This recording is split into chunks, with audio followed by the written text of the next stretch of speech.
Hello, my friends. Thank you so much for going on this journey with me. I'm Pastor Rick Long, the pastor of Grace Church, and you're part of a Grace Church small group, most likely. Now, you're going to get a chance to not only hear from myself, but Pastor Paul Faust and Pastor Brittany Barnhill. Pastor Paul Faust will be teaching on a character from the Bible, most of the time the Old Testament, who relates to the personality type we're studying that week. And I know right now all of this is kind of coming at you with a lot of information, so I just want you to lay back and relax a little bit. You know, I love you, and I don't know if I've told you lately how much I love you, but I love you very much.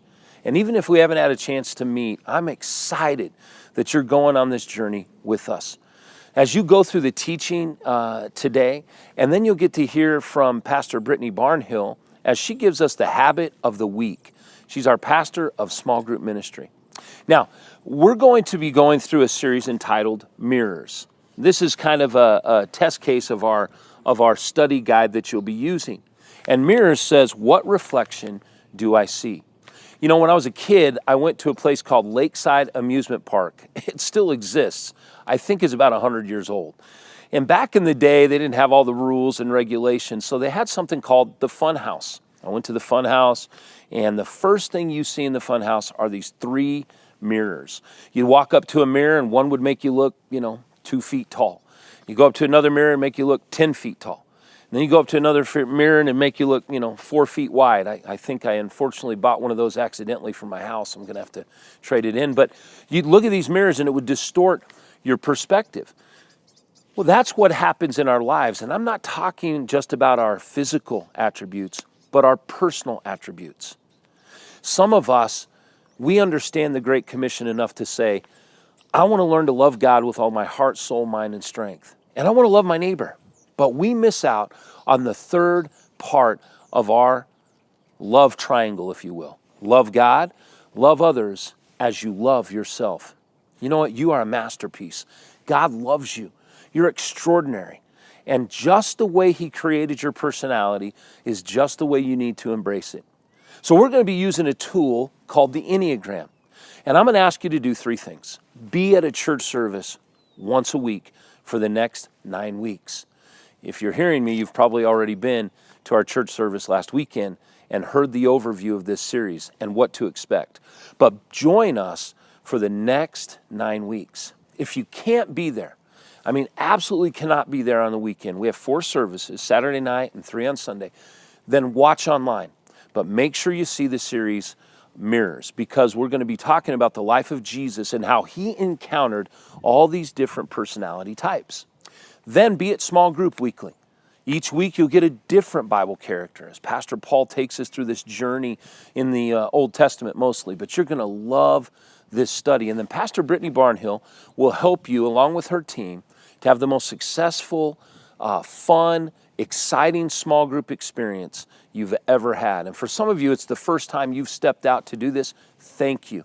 I admire your courage and your fortitude to be willing to say, all right, Lord, I don't know what I'm doing, but I'm going to do it. So thank you for being a part of it.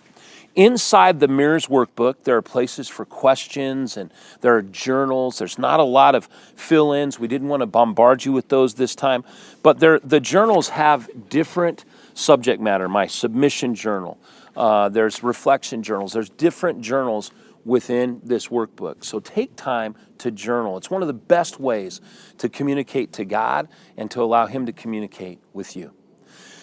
As I wrap up and throw to Pastor Paul, I want you to know this. I believe with all my heart, this sermon series is going to change your life. Without a doubt, you will never be the same again after this series. I promise you that. As a matter of fact, you're going to see yourself the way God sees you.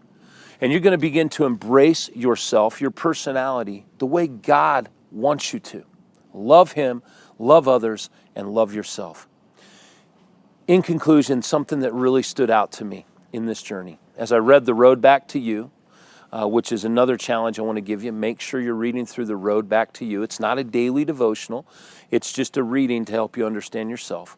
As I went through that, I learned to see things about myself that I thought I needed to change. And I began to embrace them. I began to say, you know what, Rick? You're not all messed up. You got some good qualities. But I saw some other areas that I needed to yield to the Lord, to give to Him. And that has helped so much in my relationships with my wife, with my children, with the people I work with, and the people I encounter every day. So my friends, take this journey serious and you will be changed, and it will impact every relationship in your life. I cannot wait for you to go on this journey with us. Now I'm going to throw it to Pastor Paul. Enjoy today's study.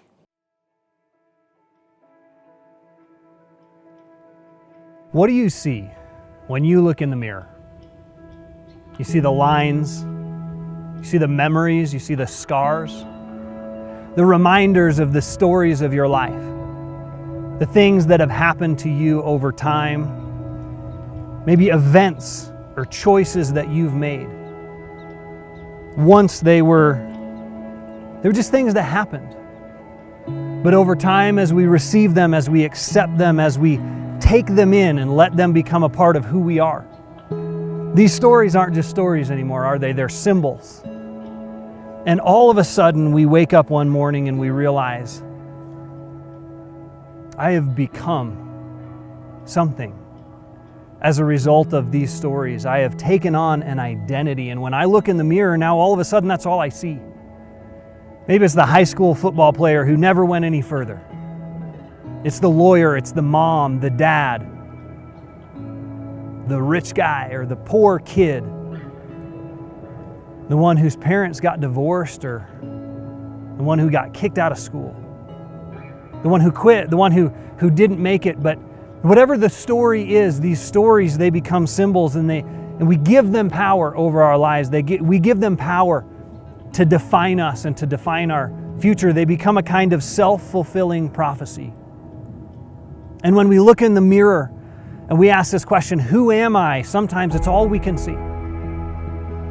Now, over the next 10 weeks, I want to invite you into a journey as we examine through the lens of an ancient tool called the Enneagram, 9 different ways of looking at ourselves, 9 different perspectives, 9 different types of people, 9 different ways of relating to ourselves, to the world, and to God. And in each of these 9 ways of looking in the mirror, we're going to see a little bit of ourselves. And maybe you're going to identify very strongly with one type. Most people do. But through looking at characters in the Bible, stories that have been given to us as symbols, we're going to ask this one question: God, who do you say that I am? God, what are the symbols? What are the stories that should define me? And God, if you and I were to interact face to face and you were to speak into my greatest passions, God, if you were to speak into my deepest fears, what would you say? And so as we look in the mirror, we're going to ask this one crucially important question: who am I really? Who have I been? Who am I becoming? And God, who do you want me to be?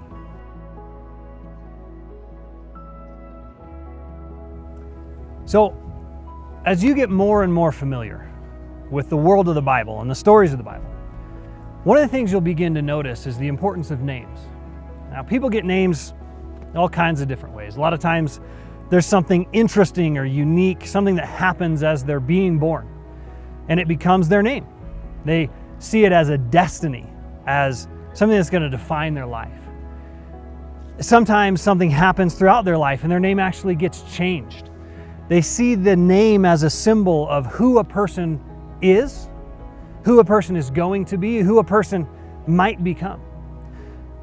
As we get to the New Testament and we're in the Roman world, we learn that the Romans, they saw a lot of importance in names, and so they didn't want to waste one. And we have records of people who didn't actually even have a name. Certain groups of people, slaves in particular, they didn't get names. And so we have all these records of people being named number 1 or number 2 or number 3 because they were just named based on when they were born in their family. And we have a man, for example, in the book of Romans named Tertius. He's the man who actually writes the book of Romans down, and his name is number 3. We have Onesimus in the book of Philemon. His name means useful. It's not really a name at all. And so in the biblical world, we have this idea from start to finish, that our name is a part of who we are. And we still think this way to a degree. We name ourselves, we give ourselves nicknames, and over time maybe we accept the name that we've been given. And sometimes maybe it's when we get married or when we get adopted. We take on a new name and we decide what our name's going to be. There's this beautiful picture in the book of Revelation. And today, as we take the first of our stories from the Bible, the character that we're examining today is not a person that identifies with any particular number on the Enneagram, any particular personality type. It's you and it's me. And in Revelation 2:17, we have this picture of our final meeting with Jesus after the earth has passed away and we're together in heaven. And it says that in that day and in that moment when we're with Him forever, one of the first things that happens is that He gives us this white stone with a new name that's inscribed on it. It's the truth about how He sees us. It's the truth about who we are. And some people think that that's even our admission ticket into the banquet that He's having, because sometimes they would use these stones with your name on them to get into a banquet. But the point of the story is this, that someday we will finally have the real truth about who we are. And as we encounter Jesus even here and now, long before that moment on in the future ever happens, we can get glimpses. And we can ask Jesus to wash away the lies. We can ask Jesus to change the symbols. We can ask Him to tell us the truth about the things that have happened to us and give us just a glimpse of that new name, even here and now, so that when we look in the mirror, at least what we're seeing becomes a little bit more like the truth that He sees. So what do you see when you look in the mirror? Do you see the scars, the doubts, the fears, the stories that have become symbols in your life, the things that you've taken in and let define you? Sometimes we look in the mirror, we don't want to look at all. And we're tempted to just look away, to ignore it, to find a new story to cover ourselves up. But over these next 9 weeks, I would ask that you would take a step of courage. And I want to invite you in, because what we're going to see as we look at these 9 different characters in the Bible and the way that God invades their lives with His incredible, gentle truth is that we have nothing to fear. And so as we ask this question, God, who do you say that I really am? May we have the courage to take those masks off and really look.